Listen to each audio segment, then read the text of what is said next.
Hello guests, welcome to the Silent Lounge, and today's video is very different from the ones that I normally make. This video is unscripted, so I apologize if I'm stuttering all over the place or if I'm just rambling. I'm gonna edit this video, so I'm gonna make sure that what I say doesn't sound stupid, because I know that I'm very good at making myself sound stupid. But anyways, today we're gonna talk about games that I am excited to play in 2025. Now, this list is not necessarily games that are coming out in 2025. These are games that I haven't picked up in 2024, and now it's transitioned to 2025, so I'm going to play them. So I have a list on my phone to try to keep my thoughts in track. And so yeah, let's get right into it. I'm very excited for Tormented Souls that's going to come out in 2025. We don't know exactly when it's going to come out, but it's coming out in 2025. That's what the Steam homepage says, so I'm gonna go off of that. I have played Tormented Souls in 2024. I was able to finish it before the New Year's, and I loved Tormented Souls. It's a great game, has great puzzles, although I think it has too much puzzles for my liking. That's just me, but I love the game. I love the original Resident Evil game, and even Resident Evil 2 and the remake, and Resident Evil 1 remake.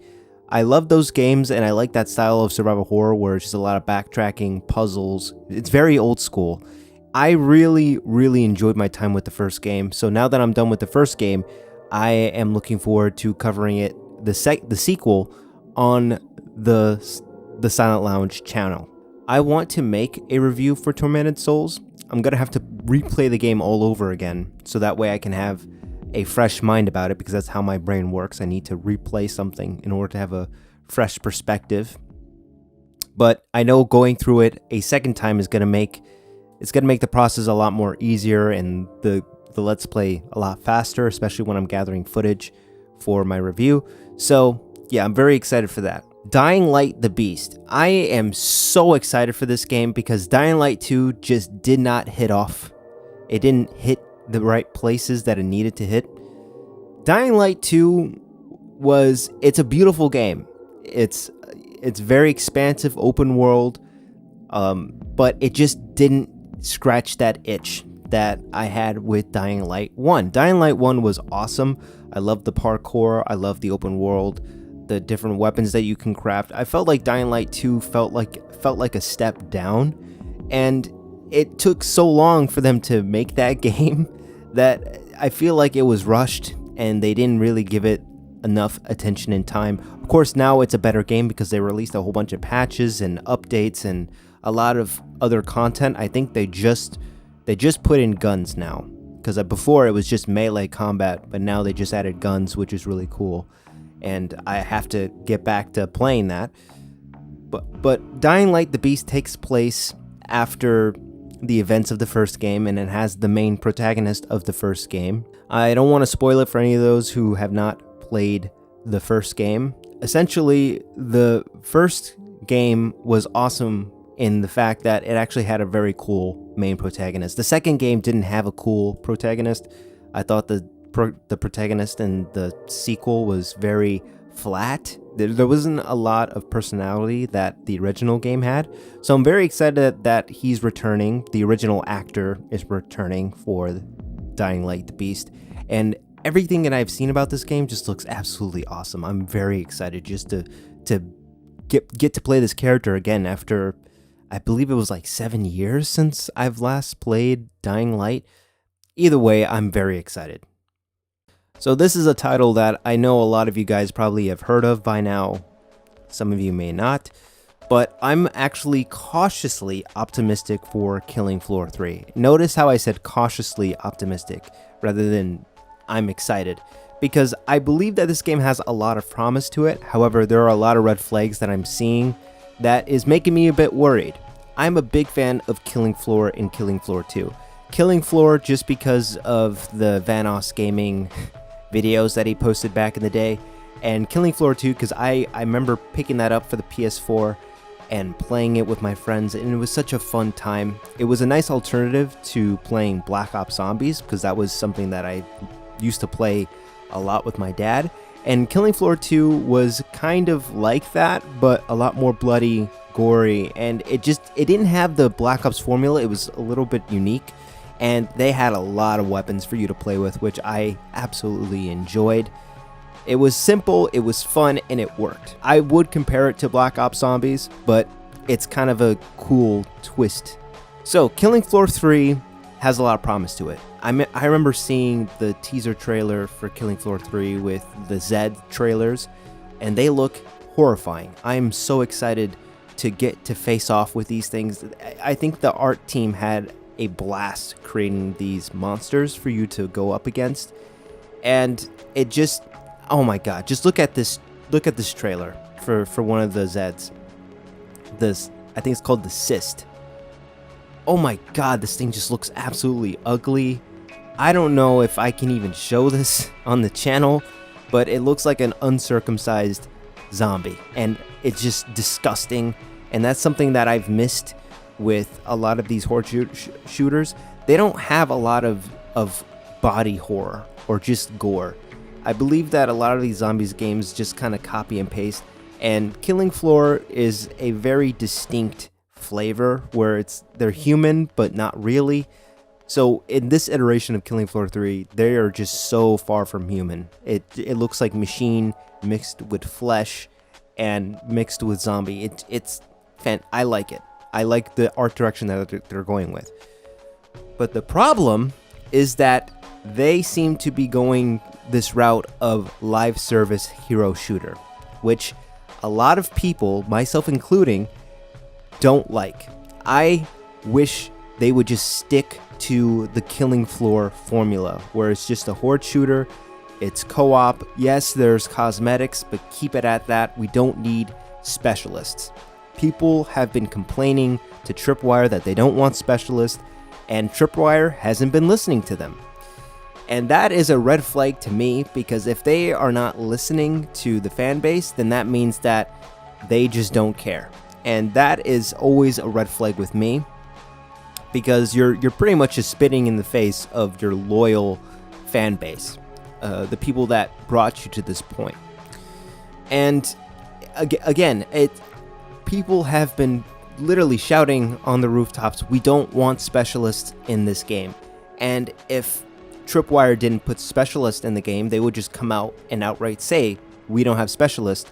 And the fact that they're very quiet and they're kind of just tiptoeing around the subject of, does this game have specialists? It already tells me that there are going to be specialists. And that is frustrating. That is a huge negative to me. So we're just going to have to wait and see how these specialists work. I mean, honestly, we'll see. I'm not going to pre-order the game. I'm going to just look at the reviews and see what they have to say about it. However, I am still cautiously optimistic for Killing Floor 3. Silent Hill F. I have talked about this game on the channel before in my What to Expect Next in the Silent Hill franchise. If you guys haven't seen it, here is a link to see it above. And it's funny enough, I always say that and I never do it, but I'm going to try to do it this time. Silent Hill F has a lot of promise. I have a lot of faith in this game because it's fresh, it's new, and it's not like any of the other Silent Hill games that we've gotten in the past.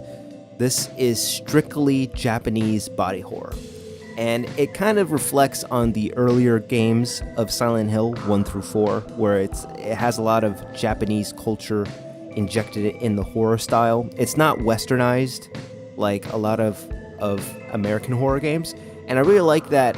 I really like that the writer of the game is a manga writer who's very, very critically acclaimed. So I feel like with Silent Hill, there is a lot of creative freedom in what you can do. With Resident Evil, you're kind of confined with continuity and things that happened previously, depending on where in the timeline that the Resident Evil game is going to take place. With Silent Hill, it's kind of like an anthology, so you can literally just do whatever you want. And of course, a lot of people are going to be angry at that, because if they just do whatever the hell they want without respecting the core principle of Silent Hill, then there's going to be problems. But I still think that there is some leniency with the creativity that they can have with this game, and that's why I'm very excited. Just from the teaser alone, it just demonstrated the amount of body horror that this game is going to have, and I hope this game is good. I know Neobards Entertainment is working on this game, and they've worked on a lot of middling games, Resident Evil games, or Capcom games. I believe they did the Dead Rising remake, and that game was okay. It wasn't like the greatest. It wasn't as good as the original. With Silent Hill 2 remake, a lot of people were ruling out Bloober Team and underestimating their abilities to make a good remake, and they were able to make something quite unique and special for Silent Hill, and it was a great game. For Neobards, I'm hoping that they're able to really just bring something new to the table. I'm being cautiously optimistic. I haven't seen any gameplay for Silent Hill F. I'm not even sure it's even going to come out in 2025. It could come out in 2026 or 2027. We don't even know anything about Silent Hill F, and I'm really excited for it. I'm very optimistic for Silent Hill F. Resident Evil 9. Resident Evil 9. They said that they're working on it, and we still don't have a release date. I'm hoping that's coming out in 2025. I think we're probably going to see a trailer for it this year, which I'm hopeful for. I know a lot of people are probably going to disagree with my opinion on Resident Evil 9, but I think they should stick with first person. And the reason I say that is because the first trilogy of games, Resident Evil 1 through 3, was fixed camera angles. Then the next 3, 4, 5, and 6 was over the shoulder. 7 and 8 is first person, and I really would like for them to close out this trilogy of new innovation of Resident Evil. I wish they would close it out with just first person. Resident Evil 7 was fantastic because it brought it back to the horror roots, and first person felt more personal with horror.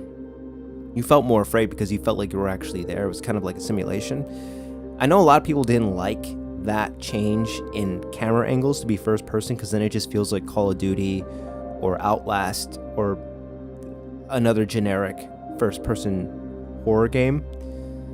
But I think that Capcom can really pull it off again this time. They did a really good job with Resident Evil 8, although the story wasn't as good as Resident Evil 7. I believe that there is potential with Resident Evil 9 going first person.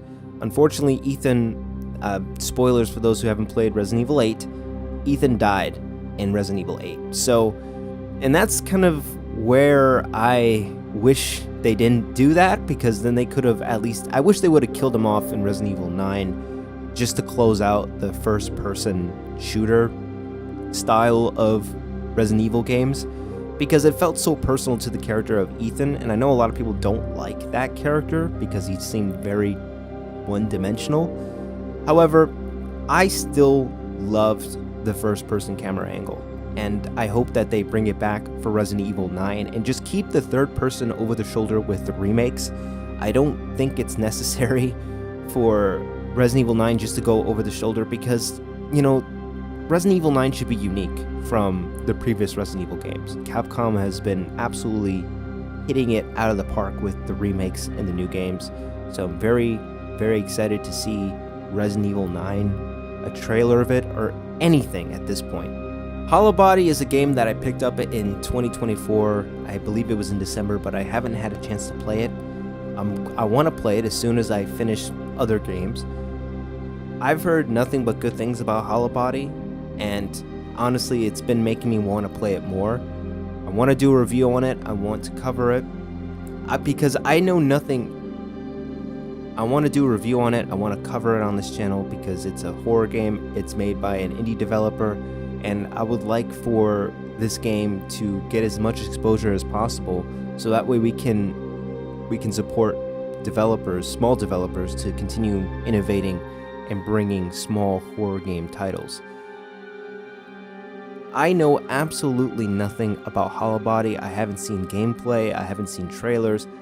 I am completely blind with this game, and that's why I'm so excited to play it, because I have no idea what to expect other than it is a Resident Evil style horror game. And what I mean by Resident Evil, I mean that it's kind of like a fixed camera angle or maybe over the shoulder.